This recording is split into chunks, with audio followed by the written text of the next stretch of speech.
Good morning, ladies and gentlemen. We're the team from Fudan University. My name is Zhang Leyang, and here are my colleagues Bao Manqi, Lin Yuxing, and Zhang Yuwen. Today, we're presenting to you our strategies of helping Finvolution go international, which indicates to be first and to see afterwards. First of all, we'll recap Finvolution, then we'll introduce the Southeast Asian market. After that, we'll introduce different strategies by stages, and we'll analyze the impact in the last part. Now let's look at Finvolution's business model. Finvolution had two main businesses, including fintech services and fintech empowerment. Fintech services focus on the business to customer segment, and it includes consumer installment loans, microloans, and strategic partnerships with financial institutions. About fintech empowerment, it focuses on providing business-to-business IT services to other companies, which includes, say, risk rating model, AI data report solutions, Magic Mirror anti-fraud platform, and so on. Next, we can see that Finvolution's procedures include attaining users, screening through Magic Mirror system, matching through Magpie Bridge system, managing the operations through fraud detection systems, and then the company updates their profiles and provides smart customer services to collect loans. All of these systems require solid database and indicates the importance of data access in Finvolution's operations. Now, after recapping the company, let's look at the Southeast Asian markets that Finvolution is going to expand. As the picture shows, in the past 10 years, the average annual GDP growth rate of SCA has exceeded 5%, and the Southeast Asia is expected to be the fourth largest economy in the world by 2030, which implies the huge market potential of SCA. What's more, the internet users number is growing rapidly in this market. The number grows from 260 million to 360 million in simply 5 years, and more than 90% of internet users use mobile phones to access the internet.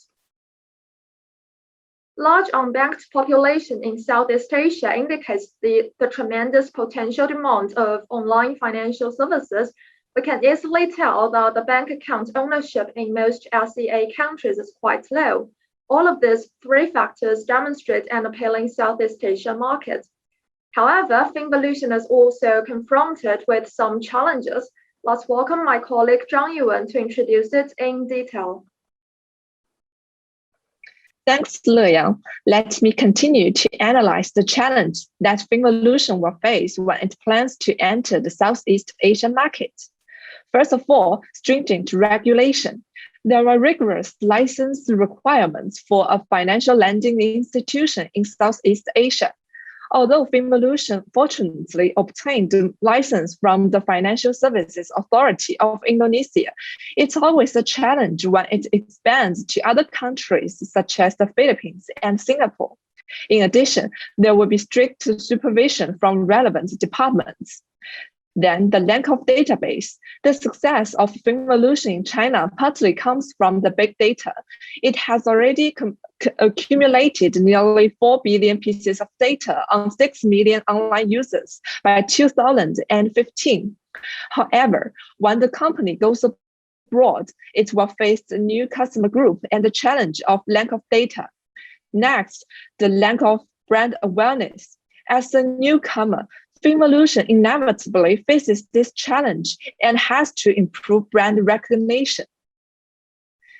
In order to develop in Southeast Asia, Finvolution should do its best to overcome these challenges. First, let's take a look at the entry strategy. We find that if Finvolution directly focuses on 2C business, which is providing financial lending services, it's quite difficult to survive due to the lack of user base, database, and rigorous regulation of lending markets. But if Finvolution provides 2B services first, such as risk rating model, AI data report solutions, it will face less strict regulation. In the meantime, through cooperation, it can gradually establish the database and the brand for the future 2C business. So the overall strategy is to be first, to see afterwards. In stage 1, Finvolution should seek cooperation with local financial institutions such as banks, consumer finance companies. It can offer advanced technology and management systems, as well as some telecom data, which can be obtained by its high tech in exchange for users' financial information, credit history, and so on for the database establishment. Also, local financial institutions can help to promote the company so as to get brand recognition more effectively and faster. In the future, when 2C business becomes mature, Finvolution can help financial institutions develop retail business and expand the customer base. Therefore, this is a win-win collaboration. Next, my colleague Lin Yuxing will introduce the stage 2 strategy.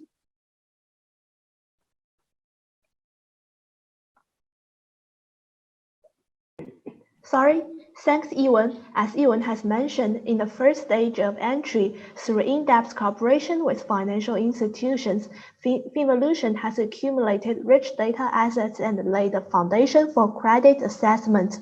At the same time, financial institutions may also serve as funding sources in the future. In this way, Finvolution has been ready to promote fintech services for individual customers in overseas markets. For 2C business, how to reach and acquire customers is the main concern. As a foreign newcomer, how could Finvolution reach its target customers? As an entry point, we recommend that Finvolution cooperates with platforms or businesses that already have a wide network throughout the country. This approach is the most efficient one to reach mass of individual customers and get them aware of Finvolution. Meanwhile, the cooperator should ideally serve common life scenarios. In this way, Finvolution can appear in the daily life of target customers with high frequency, arousing their interest and even prompting them to use Finvolution services. According to the 2 criteria above, convenience stores would be a suitable initial partners for Finvolution. Considering promotion effect, convenience store has a wide distribution network with high density. When you happen to be short of something or just want to buy a bottle of water, you will probably walk into the nearest convenience store. Considering Finvolution's operation, the highly concentrated convenience store market also enables it to streamline collaboration, improve efficiency while cutting down costs. Take the largest Indonesian retailing group as an example. Indomarko Prismatma accounts for more than 51% share of the convenience store market. And even if Finvolution only cooperates with this single one retailing group, it can still achieve a high coverage rate. 2C business of Finvolution, which begins with convenience store network, offers 2 core benefits. Firstly, Finvolution can leverage the retailing network. Then it can get individual customers to know about Finvolution and its relative services. As customers can see Finvolution in everyday life, their interest will be aroused and they may have a trial of services. Next, Finvolution can obtain access to customer information such as payment preference, consumption capability, and purchase habit, and so on. Finvolution accumulates more data about individual customers which cannot be accessed through other channels and then carry out more precise credit assessment. Meanwhile, this data also appear as assets for the convenience store as well. So why do we consider data as assets? Data may have been just a bunch of streams of zeros and ones, but with more advanced technology processing analysis, data could become valuable assets. For convenience stores, data helps them track customers' consumption behavior and analyze their preference. Finvolution could also jointly help develop a better CRM system, improve merch management and operation, enhance consumer experience and loyalty, and ultimately retain more consumers. If the retailing group is willing to open more APIs, then Finvolution can deep dive in the overall financial performance. Furthermore, Finvolution has accumulated many real business cases and related data. Based on this data and deep learning technology, Finvolution can provide financial consulting to the retailing groups, help optimize financing solutions, even directly match and contact financial institutions that can provide funding. Meanwhile, for individual customers, chances are that with different coupons and promotional campaigns, it's often complicated to figure out the most cost-effective solution. But Finvolution's technology enables this process to be completed within 1 second. What appears on the customer's mobile screen will be the best deal selected by algorithm. Furthermore, Finvolution can also provide advice and even overall plan for individual financial decisions. As a technology company providing financial services, Finvolution's experience and industry expertise can effectively solve financial problems for ordinary people and then can personalize the most suitable plan or even a full set of financial solutions based on income level and consumption habits. As we can see, in addition to financing services, Finvolution can leverage its technological capabilities and data advantages to provide more diverse technological services. Besides convenience stores and their customers, there's no doubt that Finvolution's technology capabilities can be applied to a broader range of business scenarios. In this way, Finvolution appears as an IT company with a financing overcoat. Next, let's welcome my colleague Wang Qi introduce the execution plan and impact.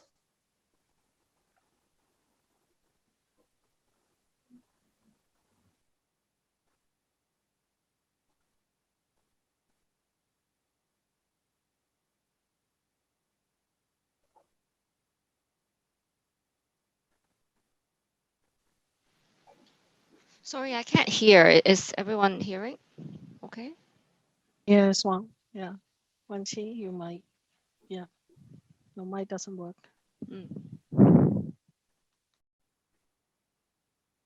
Not yet.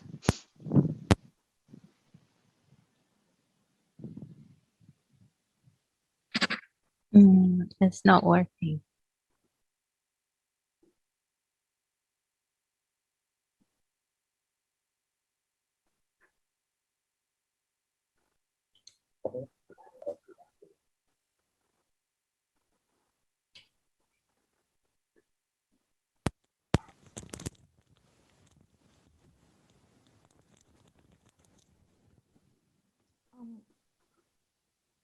Can you hear me now?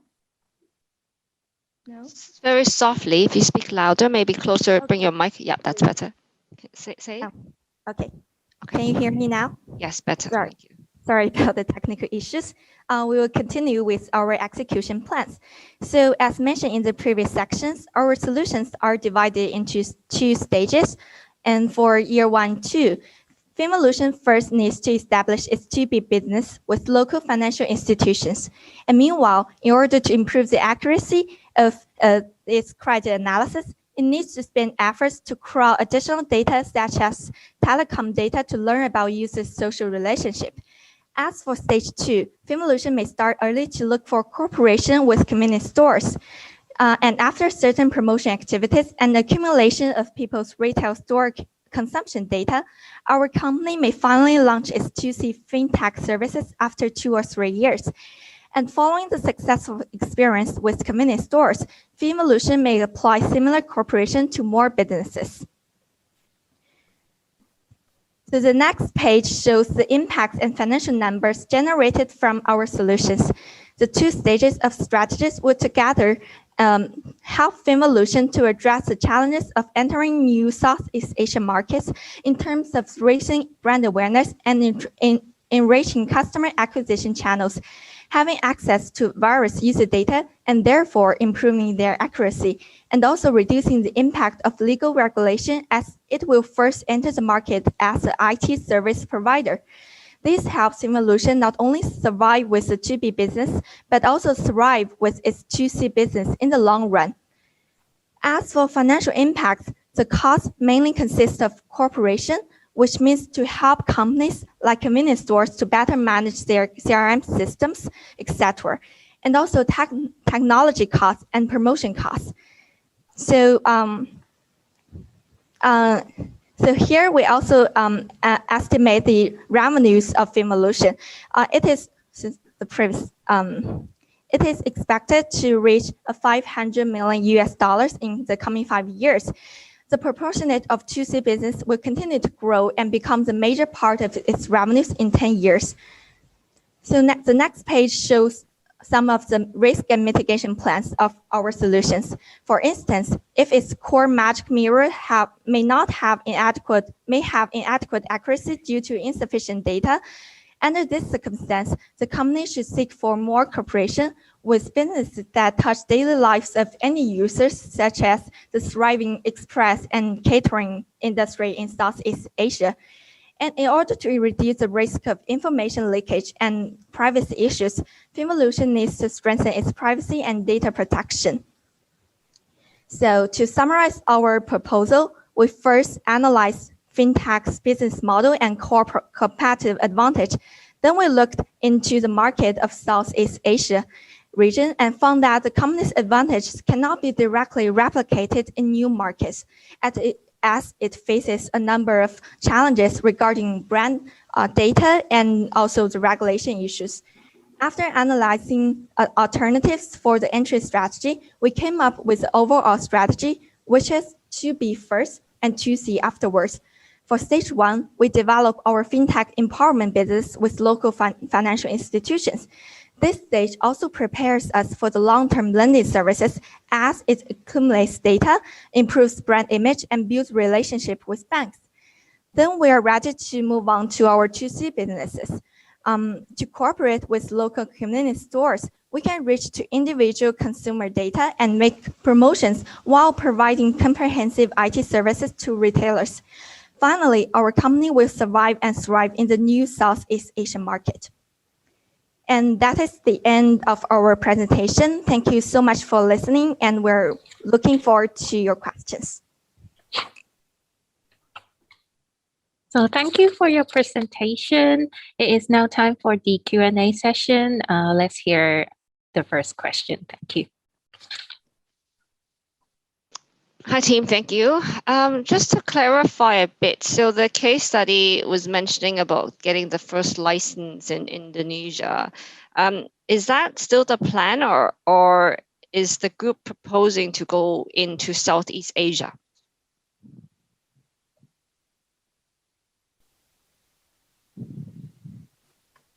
So I believe our main goal is to help the company survive and thrive in Southeast Asia, and take Indonesia as an example because it has already had some successful experience in there. And we're proposing to enter the market as an IT provider. And meanwhile, that will leave us enough time to look for licensing and other preparation, and that will help us to develop our fintech services later. So do you mean that you're going to the entire Southeast Asia? Do you have any focus on any country?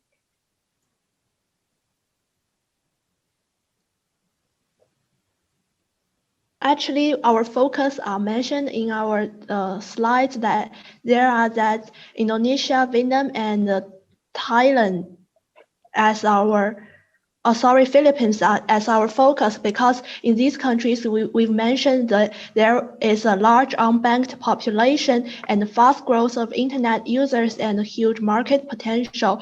There are so many countries in Southeast Asia, and some of them are not of these characters. So we choose these 3 countries as our first priority. So you're going into these 3 countries simultaneously, right? As the first protocol. Yeah. Yeah. Okay. Can I just ask, right? You talk about you're choosing 2B first, which is, to be an IT provider for financial institutions. Can you tell me what is your value proposition that you can give to the financial institutions in this? I mean, I assume that you're going into these 3 countries. For these 3 countries, why would they want to buy from you? Why would they want to adopt your IT system? Because we can provide information and more than the information the financial institutions they have. The financial institutions may just have information about the personal transaction records and the personal debt records or such information, but we can offer more information such as telecom information, social network information, which are helpful to precisely assess individuals' credit. So our credit asset assessment system is more precise and can help the financial institutions to filter and analyze their customers. Meanwhile, we can also match the customers with financial institutions that to ensure that their characteristics can match each other. So in this way, we also bring more customers to the financial institutions. I thought you said loan facilitation will be a second stage, not the first stage that you'll be doing. That's the first question. The second question is, where do you get this telecom information and social network information from? We've searched the information we've searched told us that the mobile phone penetration rate is still booming in those Southeast Asian countries. So with mobile phone, the telecom information and the social network information can be easily accessed through technology, and Finvolution has already done those data accessing and processing in China, and this technology has been applied in the Finvolution's system. Yeah. Thank you. So you're proposing like 2 stages to go into the Southeast Asian market. So how do you determine when you are actually going into the second stage? What are the success criteria and the KPIs you're going to measure before you enter into the second stage?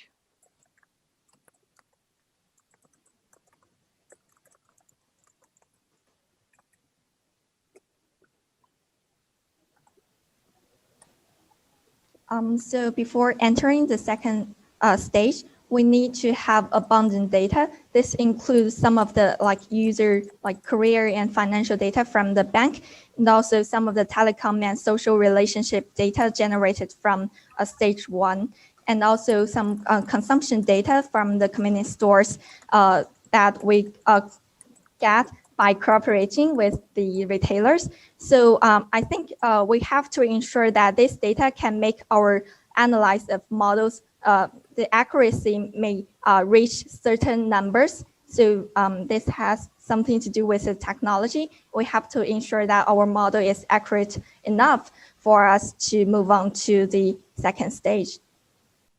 Okay, and in your business case, I think you're suggesting for Indonesia, you're going to get like 500 million, if I remember correctly. So where are these 500 million assumptions coming from? What are the revenue drivers for Indonesia? Okay, so we have this rough estimation based on the benchmark of Chinese revenues now. So in 2019, it has about 700 million US dollars in revenues.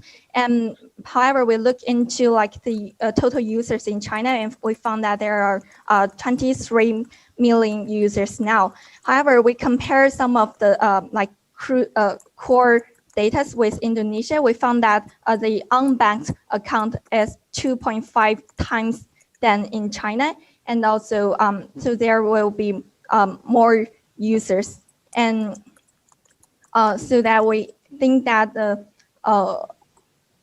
although that the population is is lower than in China, however, we can achieve almost the same in Indonesia. So we kind of use China's data as a benchmark.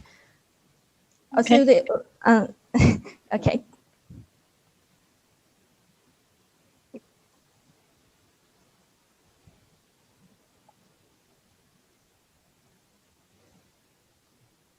Any more questions from the judges? So for the 2B, how long do you intend to spend your time in 2B before moving into 2C? I think we mentioned that in our execution plans about 2 or 3 years of preparation. We're ready to launch our 2C business in Indonesia.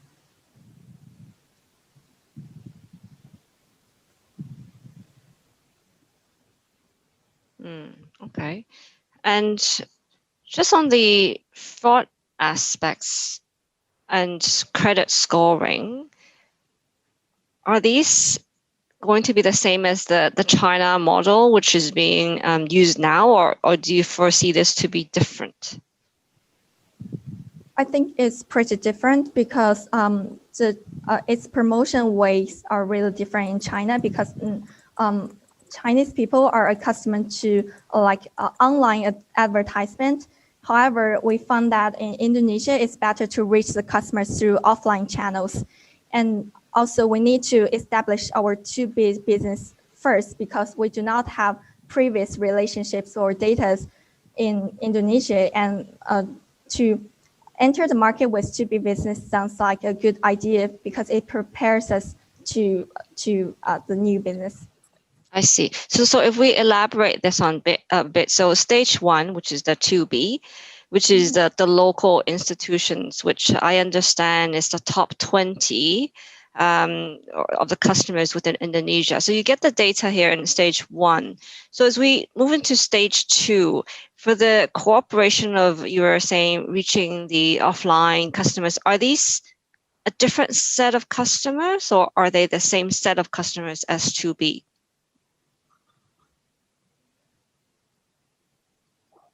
There may be an overlap in customers in these 2 stages as customers we reach from the financial institutions. They may be banked customers and they may own better credit. And through customers we reach through offline channels such as convenience stores, maybe a larger group of customers, and some of them also have bank accounts, and they may also have some financial behavior records in bank, but a large number of them may not have bank accounts, and those are the customers we should focus through the offline channel. Yeah. Right. So on these then, how do we get their credit data? How do we foresee to be able to, within stage 1 time, are we collecting data? So how do we know whether or not we should lend to these customers? Probably we should analyze data from more channels besides the bank or financial institution channels, for credit to assess their credit. Maybe we can analyze data from their electronic payment channels or their daily consumption capability. These data may be insufficient, and this is our concern as well. Yeah. Okay, thank you. And on the financials, do you expect them to be earning a profit or a loss in the first few years? What's the... I think in the first few years, only with the 2B business, I think we're still making profits, but maybe not too much because we think that 2C business is our core competitive advantage and our core business. But however, in the first 2 years, we will still survive because we're providing services to the financial institutions.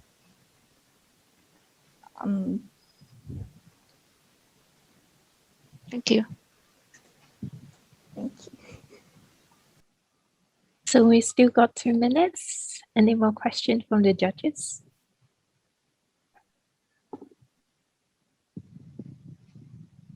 No? Oh, I'm good. No? Oh, thank you. Okay. In that case, thank you all. The judges will now stay in the room for deliberation, and team will place you in the waiting room and bring you back in for the feedback session in 8 minutes time. Everyone else, please kindly leave the room and we will see you later for the results session. Thank you.